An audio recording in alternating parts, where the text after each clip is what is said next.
પ્રતિભાશાળી વિદ્યાર્થીઓ શ્રેષ્ઠ પરિણામ લાવતા હોય છે, પરંતુ એને પ્રતિભાશાળી બનવા માટે થઈને ઘણો પરિશ્રમ કરવો પડતો હોય છે, જેના થકી આ શ્રેષ્ઠ પરિણામો આવતા હોય છે.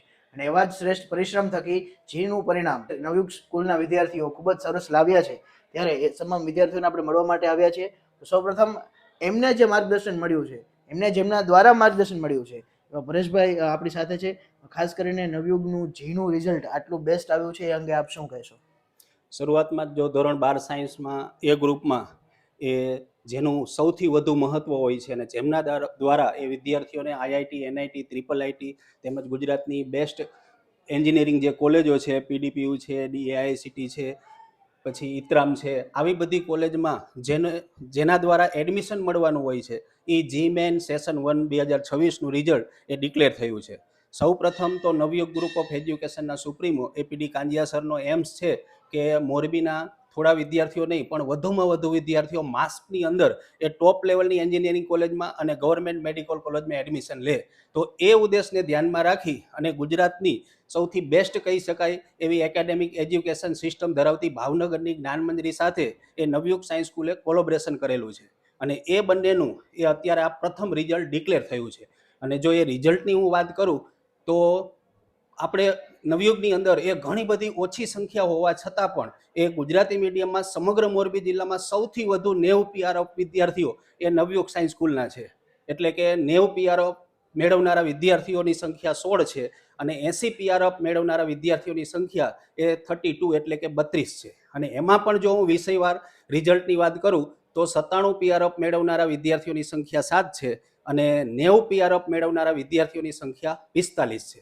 અને આ પરિણામ બતાવે છે કે જ્ઞાનમંજરીની જે એજ્યુકેશનની જે એકેડેમિક સિસ્ટમ છે એ કેટલી સ્ટ્રોંગ છે. જી, ખાસ કરીને જે વિદ્યાર્થીઓ આ પરિણામ મેળવ્યું છે, વિદ્યાર્થીઓ મારી સાથે છે. સૌપ્રથમ આપનું નામ, કેટલા પીઆર આપને આવ્યા છે અને એના માટે થઈને કઈ પ્રકારની મહેનત આપે કરી હતી? મારું નામ દલસાણી યુગ છે અને મારે આવ્યા છે 96.96 પીઆર. અને એના માટે અમારે છે ને દરરોજના 10 કલાકનું રીડિંગ અમે કરતા. અહીંયા સ્કૂલે, ઘરે જે ટાઈમ મળે એમ ત્યાં અમે રીડિંગ કરી લેતા. જી, ખાસ કરીને હવે આગળ શું પ્લાન છે? ખાસ કરીને આગળ કમ્પ્યુટર એન્જિનિયરિંગની કોલેજને સારી એવી મળી જાય એનો વિચારે. જી, ત્યારબાદ એક દીકરી આપણી સાથે છે. આપને કેટલા માર્ક્સ આવ્યા છે, આપનું નામ જણાવજો અને એના માટે થઈને આપે કયા પ્રકારની વિશેષ તૈયારીઓ કરી હતી? મારું નામ ચાવડા તુલસી છે. મારે 96.45 પીઆર આવ્યા છે અને એના માટે સ્કૂલે તૈયારી બધી કરાવતા હતા. સ્કૂલમાં દરરોજ સ્કૂલે તૈયારી કરવાની હોય, ઘરે જઈને તૈયારી કરવાની, રીડિંગ કરવાનું 4 થી 5 કલાક ઘરે, પછી સ્કૂલે 8 થી 8 કલાક રીડિંગ કરવાનું. જી, ખાસ કરીને તમારે કેટલા માર્ક્સ આવ્યા છે, તમારું નામ જણાવજો અને કઈ એવી સ્ટ્રેટેજી હતી જેનાથી તમને આટલા સરસ માર્ક મળ્યા? મારું નામ ચિલરિયા રુસિલ છે અને મારે 96.34% આવ્યા છે. તો હું એ વતી નવયુગ સ્કૂલના તમામ ફેકલ્ટીઓનો પણ આભાર માનું છું. એમાં ડાઉટ સોલ્વિંગ સિસ્ટમ ને બધી સિસ્ટમ ખૂબ સારી હતી અને દિવસના 8 થી 10 કલાકનું વર્ક કરવું પડતું. જી, ભવિષ્યમાં શું વિચારો? ભવિષ્યમાં કમ્પ્યુટર સાયન્સ એન્જિનિયરિંગમાં જવાનો વિચાર છે. જી, તો ખાસ કરીને આ ત્રણેય વિદ્યાર્થીઓની અને એમના શાળા પરિવારનો જે સ્ટાફ છે, એમની મહેનતથી આ પરિણામ આજે એમને મળ્યું છે.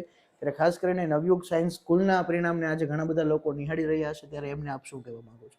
જો સૌ પ્રથમ તો હું જે બેસ્ટ એજ્યુકેશન સિસ્ટમની વાત કરું છું એને કારણે એ આપણે ગુજરાતી માધ્યમમાં જેડબલઈના રિઝલ્ટમાં સમગ્ર મોરબી જિલ્લા પ્રથમ રહ્યા છીએ 96.96 પીઆર સાથે.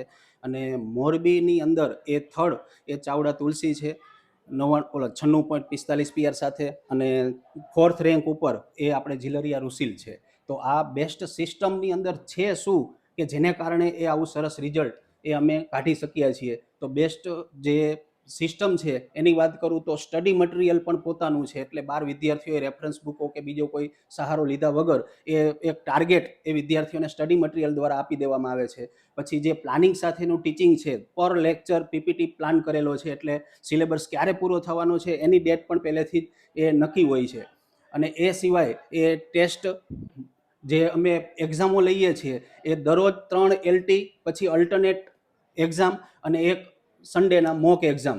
તો ટોટલ 22 એક્ઝામ ખાલી એક વીકની અંદર લઈએ છીએ. અને આ મૂલ્યાંકન થવા પાછળનું કારણ શું? તો વિદ્યાર્થીમાં જે કોન્ફિડન્સ છે એને જે કોઈ અંદર એને જે કંઈ શીખવાની વૃત્તિ છે અને એપ્લિકેશન પાવર છે, સ્કિલ ડેવલપિંગ, આ બધું એ આ એક્ઝામના મૂલ્યાંકન દ્વારા બહાર આવી શકે છે. આ સિવાય એ ઘણી બધી જે મેન્ટરિંગની સિસ્ટમ છે, પછી જે અલગ અલગ પ્રકારની અમારી એક્ઝામો છે, LT થી માંડીને WRT, મોક, PST, WST, તો આવા બધા રાઉન્ડ દ્વારા પણ વિદ્યાર્થીઓનું સતત મૂલ્યાંકન કરવામાં આવે છે. ફૂલ ડેનો કોન્સેપ્ટ, ફૂલ ડેના કોન્સેપ્ટ માટે હું કહીશ કે આપણે મેટ્રો સિટીની અંદર એ વિદ્યાર્થીઓ ધોરણ 8થી ફાઉન્ડેશન દ્વારા એ GNETની તૈયારી કરતા હોય છે 5 વર્ષ સુધી, અને આપણે અહીંયા મોરબીમાં એ ધોરણ 11થી GNETની તૈયારી કરવા માટે એ ફૂલ ડે કોન્સેપ્ટ ખૂબ જ જરૂરી છે, કારણ કે હાફ ડેમાં એટલું સરસ એ રિઝલ્ટ આપણે લાવી શકતા નથી. આ સિવાય એ ઘણી બધી એવી સિસ્ટમ છે. પર્સનલ PTM પણ રાખીએ છીએ, પેરેન્ટ્સ ટીચર મિટિંગ, પર્સનલ વિદ્યાર્થીઓનું કાઉન્સેલિંગ કરીએ છીએ. મેન્ટર સર દ્વારા વિદ્યાર્થીઓનું સમયાંતરે કાઉન્સેલિંગ કરવામાં આવે છે, એટલે એમાં જે કોઈ ખૂટતા જે કંઈ છે એ તરત જ એ શિક્ષકની સામે આવે છે અને એને ડાઉટ સોલ્યુશન દ્વારા એને સોલ્વ પણ કરાવી દેવામાં આવે છે. આ સિવાય જે અમારું સ્ટડી મટીરિયલ છે જ્ઞાનમંદિરનું, તો એ પણ વિદ્યાર્થીઓને આપવામાં આવે છે. એ સિવાય મિસ્ટેક એનાલિસિસ રિપોર્ટ પણ અમે દર મોક એક્ઝામમાં તૈયાર કરીએ છીએ, એટલે વિદ્યાર્થીએ ક્યાં ખોટા પ્રશ્નો ટીક કરેલા છે, કયા કારણે ખોટા થયા છે, અને સર એનું સોલ્યુશન આપે છે, એટલે નેક્સ્ટ એક્ઝામની અંદર એનો પણ સુધારો કરી શકાય. આ સિવાય રેમેડિયલ ટીચિંગ છે, અને આવી ઘણી બધી એ એકેડેમિક સિસ્ટમ છે જે બીજી સ્કૂલોમાં પણ જોવા ન મળે, તો એનું આ એ પરિણામ એ અત્યારે અમને પ્રાપ્ત થયું છે. અને આ જ્ઞાનમંદિર સિસ્ટમ સાથે જોડાયા પછીનું એ આ સૌ પ્રથમ રિઝલ્ટ છે. અને આ જે રિઝલ્ટ આવ્યું છે એમાં તમામ વિદ્યાર્થીઓ કોઈ પણ ક્લાસીસમાં ગયા વગર ફૂલ ટાઈમ જ્ઞાનમંદિરની એજ્યુકેશન સિસ્ટમ સાથે એ નવયુગ સાયન્સ સ્કૂલમાં ભણેલા છે. બીજાની જેમ નહીં કે અહીંયા નામ બોલાવીને બીજી કોઈ ક્લાસીસોમાં ભણતા હોય. અને સૌથી ઓછી સંખ્યામાં પણ એ આવું જબરજસ્ત ધમાકેદાર રિઝલ્ટ એ આ વખતે નવયુગ સાયન્સ સ્કૂલે આપેલું છે. આભાર. જી તો ફરી એક વખત ત્રણેય વિદ્યાર્થીઓને ને આ તમામ વિદ્યાર્થીઓ કે જે આ સરસ પરિણામ લાવ્યા છે દરેકને આપણે ખૂબ ખૂબ શુભેચ્છાઓ પાઠવીએ છીએ. અને આપ પણ જો આવા સુંદર પરિણામ મેળવવા માટે થઈને વિચારી રહ્યા હોય તો અચૂકથી એક વખત નવયુગ સાયન્સ સ્કૂલની મુલાકાત લો.